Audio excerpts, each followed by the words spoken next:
Assalamualaikum warahmatullahi wabarakatuh. Perkenalkan, saya Suci Oktrifirani yang akan mengampu mata kuliah perencanaan dan pengendalian persediaan. Nah, saya bersama dengan Ibu Nurike, tim teaching untuk perencanaan pengendalian persediaan. Untuk pertemuan pertama, kita akan membahas apa itu konsep dasar persediaan. Kontrak perkuliahan untuk teori, sistem penilaiannya adalah UTS itu dinilai 30%, UAS itu dinilai 50%, dan untuk tugas 20%. Untuk tugas sendiri, karena kita kuliah secara daring, berarti kita akan mengumpulkan tugas seperti setiap pertemuan ada tugas. Kemudian kita lanjut aja, pengertian dan tujuan persediaan. Nah, persediaan itu apa sih? Persediaan itu adalah bahan atau barang yang disimpan dan akan digunakan untuk memenuhi tujuan tertentu. Misal, untuk proses produksi, perakitan, untuk jual kembali, untuk suku cadang dari suatu peralatan atau mesin. Nah, bentuk-bentuknya apa saja yang kita persediaan itu? Yang pertama, bentuk bahan mentah. Bahan mentah itu berarti bahan belum raw material, kemudian bahan pembantu, barang dalam proses, barang ready, dan suku cadang. Nah, di perusahaan sendiri, persediaan itu merupakan sumber dana yang menganggur, karena sebelum persediaannya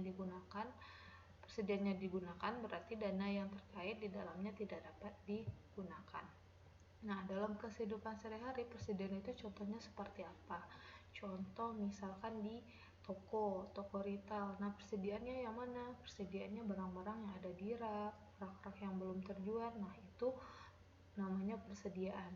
Nah, kalau misalkan di toko itu contohnya itu seperti bentuk persediaan barang jadi. Nah, kalau untuk bahan mentah, contoh persediaannya seperti toko roti misalkan menyimpan bahan-bahan mentahnya atau bahan-bahan bakunya seperti tepung, telur, dan lain-lain. Nah, itu sedikit gambaran tentang persediaan. Sekarang kita lanjut, apa sih tujuan persediaan itu? Tujuan persediaan yang pertama untuk memperoleh diskon sehingga harga produknya jadi kecil.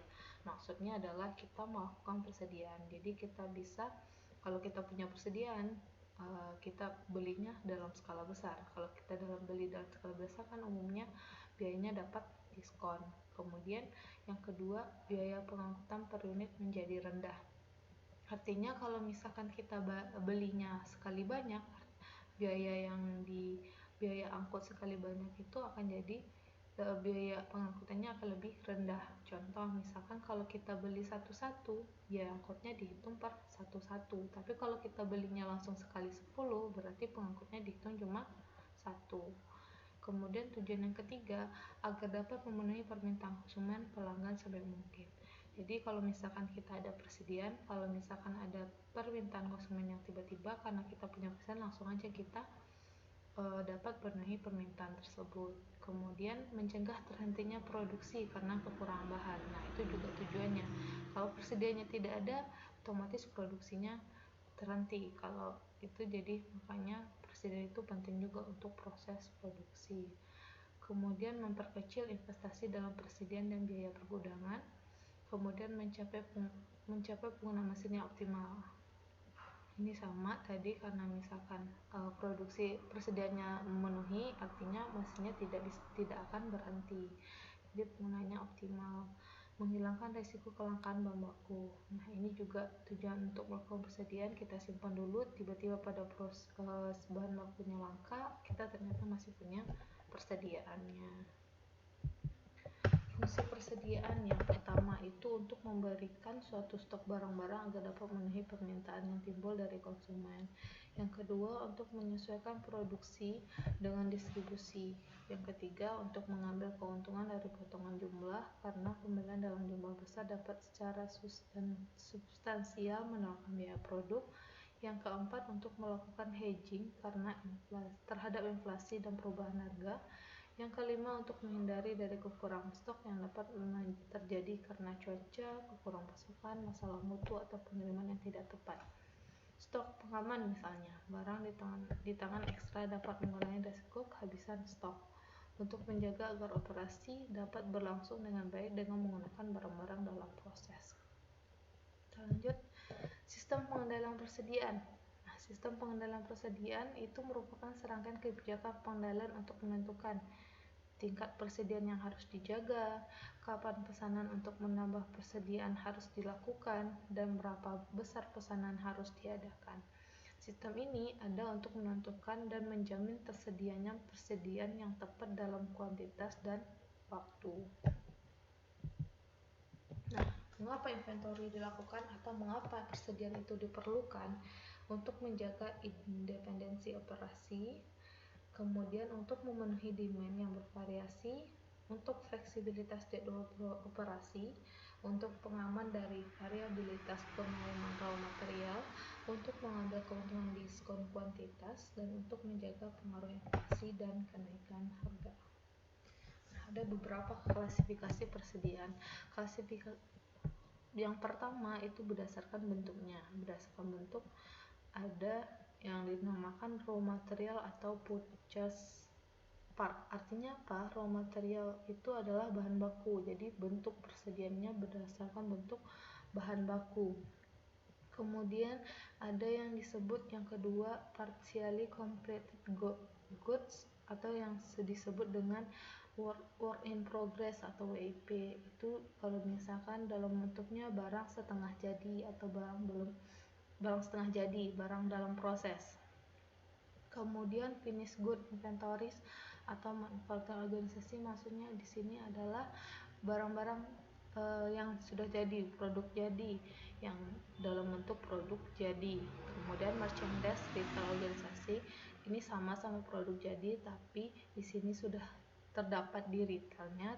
Kalau finished good masih di dalam manufacturing atau di perusahaan. Kemudian replacement part dalam bentuk replacement part, tools dan supplies gitu merupakan dalam bentuk bahan pelengkap.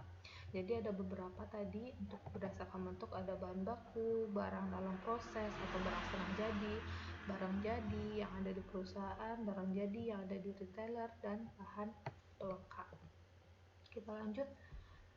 Untuk yang kedua, klasifikasi persediaan berdasarkan fungsinya. Yang pertama itu pipeline atau transit inventory. Nah, maksudnya fungsinya adalah sebagai transit inventory atau pipeline karena lead time pengiriman dari satu tempat ke tempat lain. Maksudnya di sini adalah fungsinya adalah untuk proses pengiriman. Jadi, selama proses pengiriman, barang yang ada di truk atau pipeline-nya itu termasuk inventory yang namanya transit inventory. Karena lead time pengiriman misalkan dari satu tempat ke tempat lain, dari kota A ke kota B menggunakan truk dengan waktunya 2 hari. Jadi barang yang ada di truk selama 2 hari itu bisa dikatakan persediaan juga. Kemudian yang kedua, cycle stock akibat motif mana skala ekonomi. Nah, jadi di sini maksudnya adalah untuk melakukan cycle stock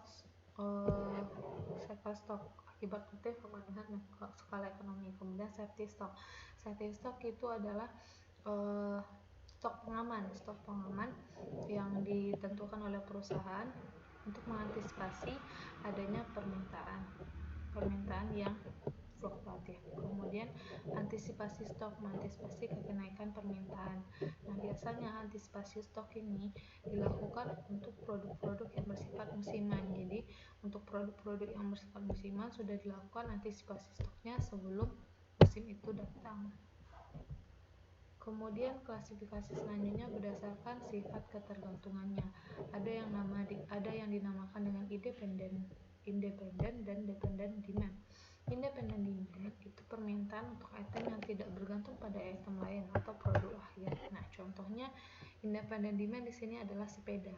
Nah, sepeda maksudnya adalah sepeda itu tidak bergantung terhadap permintaan apa-apa. Sepeda akan langsung berhubungan dengan permintaan konsumen. Berapa permintaan sepeda dengan konsumen itu langsung yang akan disimpan atau di persediaannya. Tidak dengan dependent demand permintaan untuk item-item yang jumlahnya bergantung pada produk akhir atau item lain. Contoh sepeda ini yang diminta konsumen adalah sepeda, tapi sebagai perusahaan kita butuh komponen-komponen lain, misalkan ada roda, ada jari-jari dan lain-lain, ada pedalnya dan lain-lain. Nah, itu bergantung kepada permintaan si sepedanya. Kalau misalkan sepedanya meminta 1, otomatis rodanya kita pesan 2. Tapi kalau misalkan permintaan sepedanya 4, otomatis rodanya yang kita minta adalah 8. Nah, itu yang dimaksud dengan dependent demand. Permintaannya bergantung kepada komponen akhirnya. Kemudian apa-apa saja sih biaya yang dalam persediaan? Biaya yang dibutuhkan dalam persediaan itu ada biaya pemesanan, biaya yang dikeluarkan untuk pemesan barang. Contohnya, biaya administrasi pembelian dan penempatan order, biaya pengangkutan dan bongkar muat, biaya penerimaan dan biaya pemasaran. Kemudian, biaya yang terjadi dari adanya persediaan itu sendiri, atau yang disebut dengan inventory carrying cost, disebut juga sebagai biaya yang mengadakan persediaan atau stock holding cost.